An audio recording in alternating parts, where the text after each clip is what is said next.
चलिए खबरों में आगे बात करते हैं लखनऊ की ही, जहां पर आरएसएस ने बीजेपी संगठन के साथ बनाई है रणनीति। जहां पर बीजेपी संगठन में संघ पृष्ठभूमि वाले को जगह दी जाएगी और साथ ही प्रधानमंत्री नरेंद्र मोदी के एक रहेंगे तो सेफ रहेंगे के नारे को जमीन पर उतार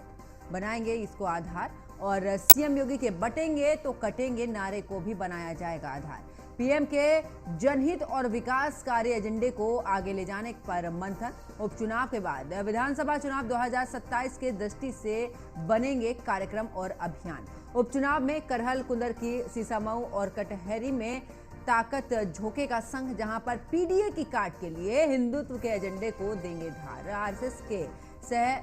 सरकार्यवाहक अरुण कुमार ने संघ के क्षेत्रीय टोली और बीजेपी संघ यहां पर बैठक भी की है।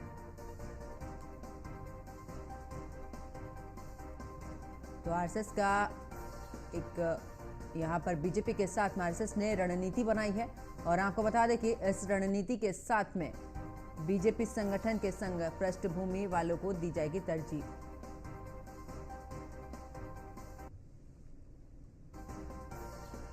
और ज्यादा जानकारी के लिए न्यूज रूम से हमारे सहयोगी मोहसिन खान हमारे साथ में लाइव जुड़ चुके हैं। मोहसिन, अगर बात करें क्योंकि बीजेपी के साथ में अब संघ का साथ, ऐसे में एक नई रणनीति यानी कि उपचुनाव में ये बनी रणनीति यहां पर पूरे तरीके से 2027 की पृष्ठभूमि तैयार होती हुई।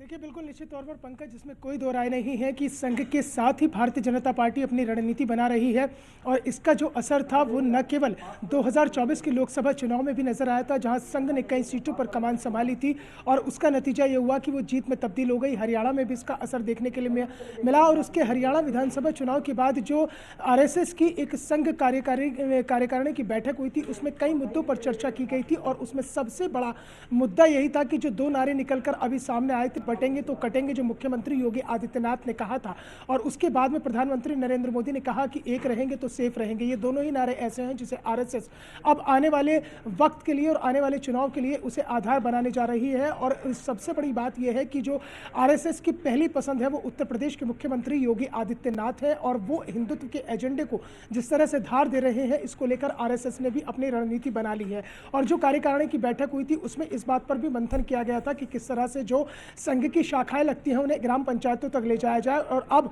2027 के सेमीफाइनल के रूप में जिस तरह से उपचुनाव को देखा जा रहा है, जो 9 सीटों पर विधानसभा की उपचुनाव होना है उत्तर प्रदेश की, उन्हें उत्तर प्रदेश में 2027 में होने वाले विधानसभा चुनाव के लिए सेमीफाइनल माना जा रहा है। तो ऐसे में संघ ने कमान भी अपने हाथ में संभाल लिया। अब संघ जो है पर्दे के पीछे से जो है भारतीय जनता पार्टी के साथ रणनीति बनाकर आगे के कार्यक्रमों पर मंथन करेगा, चर्चा करेगा। और सबसे बड़ी बात यह कि जो संघ की पृष्ठभूमि वाली जगह है वहां पर एक खास रणनीति बनाई जाएगी और उसी रणनीति के तहत जो 4 विधानसभा की सीटें हैं जहां पर भी उपचुनाव हो रहा है, एक तो करहल है, कुंद्रेकी, सीसामऊ और कटहरी, ये चारों ही सीटें वो हैं जो समाजवादी पार्टी का जहां पर दबदबा रहा है। 2022 के विधानसभा चुनाव में यहां पर समाजवादी पार्टी के उम्मीदवार जीते थे। करहल से खुद अखिलेश यादव ने चुनाव जीता था, कुंद्रेकी से जियाउर रहमान बर्क ने चुनाव जीता था, सीसामऊ से इरफान सोलंकी चुनाव जीते थे, जिन्हें बाद में सजा हुई और सजा होने के बाद में वो सीट खाली हो गई। यहाँ से उनकी पत्नी नसीम सोलंकी चुनाव लड़ रही हैं।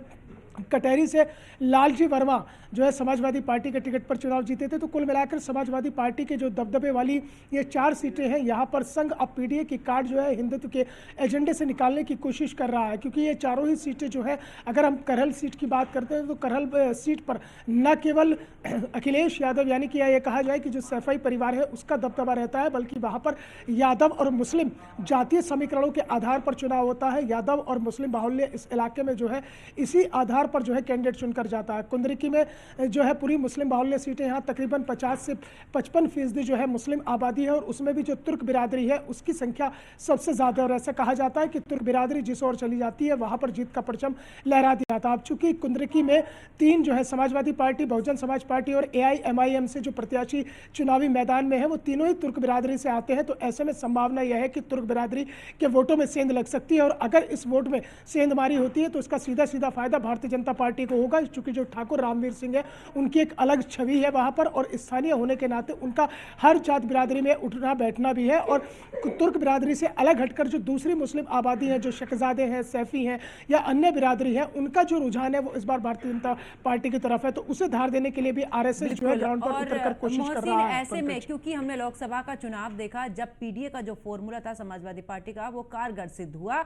और ऐसे में समाजवादी पार्टी की सीटों को बढ़ाया। पीडीए के फॉर्मूले को लेकर एक बार फिर से समाजवादी पार्टी चुनावी मैदान में, अखिलेश यादव बार बार उसका जिक्र कर रहे हैं। 90 बनाम 10 का उनकी तरफ से बयान भी दिया गया है। दूसरी तरफ क्योंकि